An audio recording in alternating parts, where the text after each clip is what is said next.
Selamat pagi, salam sejahtera. Isu hangat pagi ini, G25, kerajaan digesa pindah perlembagaan, sekat ahli politik campur tangan polis. Berita sepenuhnya. Putrajaya perlu memindah perlembagaan persekutuan supaya Menteri Dalam Negeri tidak lagi menerajui Suruhanjaya Pasukan Polis SPP untuk mengelakkan ahli politik campur tangan dalam urusan polis, kata kumpulan G25. Kami menggesa kerajaan untuk memulakan pindaan terhadap klausa 3E Perkara 140 Perlembagaan Persekutuan peruntukan mengenai Suruhanjaya Pasukan Polis untuk menghapus peruntukan yang menetapkan Menteri Dalam Negeri sebagai pengerusi Suruhanjaya itu. Pengerusi perlu dilantik daripada kalangan pihak yang bebas seperti pesara hakim yang tahu tentang undang-undang dan pihak yang dimuliakan dan dihormati oleh orang ramai atas sebab keilmuan, kejujuran dan integritinya. Ahli politik atau orang yang berkaitan dengan politik tidak harus dilantik ke jawatan itu untuk mengelakkan, menjejaskan integriti dan kebebasan Suruhanjaya tersebut, kata kumpulan bekas pegawai kanan kerajaan itu. Ini selepas Ketua Polis Negara yang baru bersara Abdul Hamid Badur secara terang-terangan mengkritik Menteri Dalam Negeri Hamzah Zainuddin kerana dituduh mencampuri pasukan polis. Hamid menambah SPP bawah kepimpinan Hamzah masih mempunyai banyak siasatan yang belum selesai terhadap pegawai polis yang telah digantung tugas atas dakwaan salah laku. Abdul Hamid berkata, Suruhanjaya itu perlu dipimpin oleh pihak yang tidak berpihak seperti bekas ketua hakim. Abdul Hamid telah membangkitkan isu serius, kata G25, perkara yang akan menimbulkan persepsi negatif mengenai pilih kasih politik dalam pelantikan jawatan tertinggi.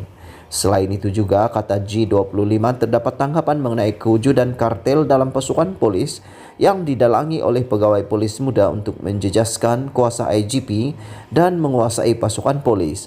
Cukup merisaukan apabila mendengar daripada ketua polis sendiri bahawa unsur luaran dapat menggunakan hubungan mereka dengan menteri untuk mempengaruhi keputusan polis, kata kumpulan itu.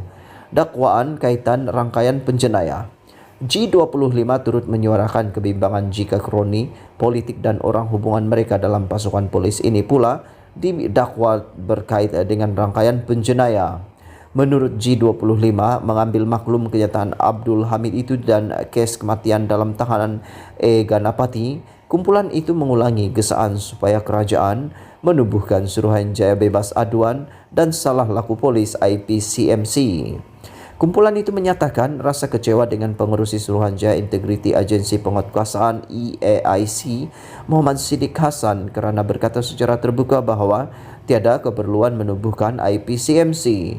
Dia berkata polis harus dibiarkan sendiri untuk menyemai budaya integriti dan kejujuran di kalangan anggotanya.